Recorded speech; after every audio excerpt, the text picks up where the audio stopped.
Ég ætla að velta fyrir mér spurningunni, eins og segir í titlinum, var Jón Sigurðsson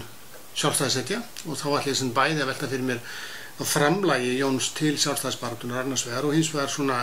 túlkun okkar á Jóni og svona stöðu hans í þessu ferli sem að leiði til fullveldis Íslands 1918 og síðan lýðveldisstofnun 1944.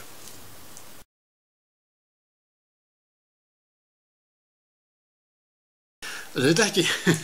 eins og fræðimennar síður að þá þurfum við alltaf að flækja máli svolítið vandlega áður en við reynum að svara spurningunum og þetta auðvitað mjög flókið mál því að þetta snýst það hvað var sjálfstæðisbaráttan, hvað snerist hún og ég sé fyrir mig sjálfstæðisbaráttuna sem tvíþættan feril, annars vegar það vitanlega þá baráttan fyrir sjálfstæði Íslendinga gagnvart á erlendu valdi sem að endar þá með stofnun fullvaldaríkis á Íslandi 1918 eða þá með stofnun lýðveldis 1944 og hins vegar það, og ekki kannski síður það svona eiginlega sá ferill Íslendinga að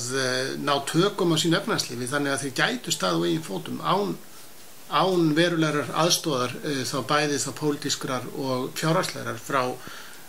þessu erlenda valdi sem voru þá Danir. Og það eiginlega ekki fyrir á 20. öld og fyrir 20. aldar sem þetta mögulegt. Á tíma Jóns Sigurðssonar var þetta óhugsandi og þegar að Jón hefur sína stjórnmálabaráttu, við skulum segja upp úr 1840, að þá svo fjarri því að Ísland geti stað á eigin fótum. Og Jón gerir sér fulla grein fyrir þessu og það má mörguleyti segja að sjálfstæðisbarátta Jóns Sigurðssonar snúist aldrei mikið það að reyna að sannfæra Íslendinga það að þetta væri markmið sem að væri minnst mögulegt að stefna en því fór fjarri þegar Jón lést árið 1879 að þetta markmið væri nokkuð í nánd eða í sjónmáli það liðu yfir 30 ár þangað til að 39 ár þangað til að þessu marki var náð og það má segja að svona þessi pólitíska barátta Jóns Sigurðssonar snúist aldrei mikið það að svona reyna að sannfæra Íslendinga það að jafnvel þóttir þyrftu nú á stuðningi frá Dönum að halda að þá væri þessi stuðningur bæri hann ekki vott það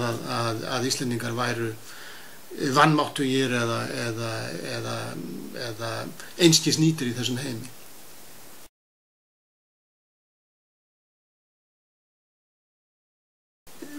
Ég held að sé alltaf tíminn til að endurskoða. Sagan, leið og sagan festist í einhverjum svona klisjubundnum förum að þá komin tími til þess að endurskoða því þá má segja að þessi tákn og þjóðartákn eins og Jón Sigurðsson deyr ef við endurskoðum hann ekki og miða við þá hugmyndir og svona tilfinningar og skoðanir hvers tíma. Það má segja kannski að það sé að verða svona aðskilnaður í umfjöllun Jón Sigurðsson á milli þess annars sem að svona fræðimenn eru að segja og hins vegar það sem að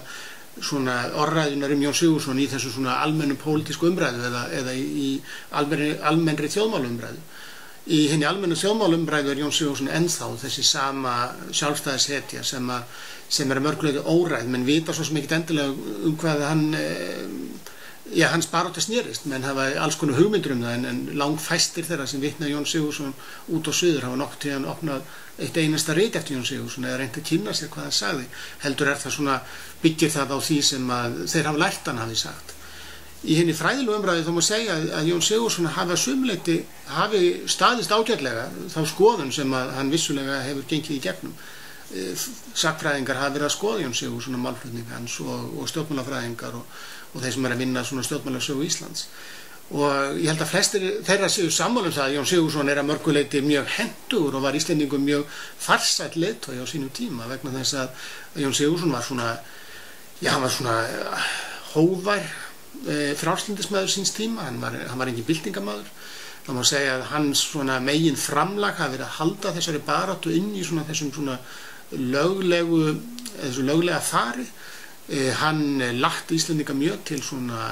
æsinga og hann lagði til að Íslendingar svona viðurkenndu þau danska vald á meðan danska vald væri hérna hann lagði til að Íslendingar lærðu af útlendingum Íslendingar gerðu sitt besta til þess að tileinka sér það svona framfarið það sem að erlendis frá Jón var mikil áhugamaður til dæmis að Reykjavík yrði höfuðstaður Íslendinga og sá Reykjavík fyrir sér svona sem eiginlega miðpunkt þar sem að Íslendingar tækju inn svona erlend áhrif. Þannig að mörguleyti Jón Sigurðsson að nútímalegur, hann minnst alveg örugglega nútímalegur og íslenskan mælikvarða á sínum tíma. Þannig að því leytinu til held ég að hann standist algjörlega þessa skoðun. Og hvort ef maður taka hann að stallinum, já, þurfum við að hafa fólk á stalli. Það virðist vera mikil þörf fyrir það hjá þjóðum að eiga sér einhvers konar þjóðhetjur. Og ég held að Jón Sigurðsson sé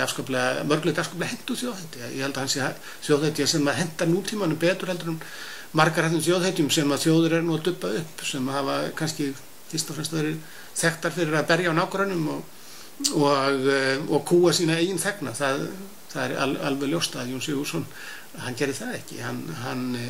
Sjálfstæðisbaráttu hans gagnvart Dönum var alltaf háð með pennanum og orðinu en aldrei með vopnum.